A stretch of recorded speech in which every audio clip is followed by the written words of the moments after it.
Can we get some notes going? The Native Voices Project is all about learning about Native tribes in our region. Like the Umatilla, the Nez Perce, and the Yakima. We started out the project by looking at local indigenous tribes. Primarily we focused on the Spokanes and kind of like the more difficult history with how Spokane came to be. Back around 1890, the Fort Spokane was built. We even start off with looking a little more generally at why hard history should be taught. Horrible abuse and torture. And by hard history, we mean history that is difficult because it's at times sad. They had small jail cells there. It might involve loss, it might involve genocide. What could you do to change that? We try to do that through the lens of a lot of guest speakers. All the stuff that people are still going through.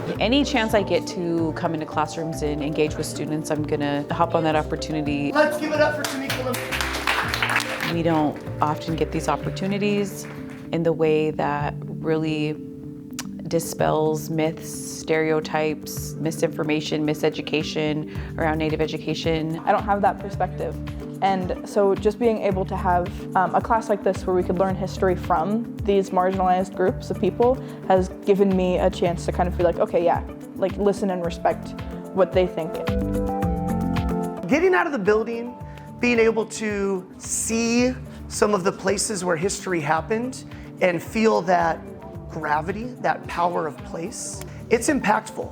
It's a lot deeper than just reading about it. Sometimes it is hard. After we hear those stories, we take time to process and reflect and figure out what that means for us in society today. I really enjoy history, and I just really like learning more details and more sides to our history. We have to learn the truth in history, and that's going to help us understand society today.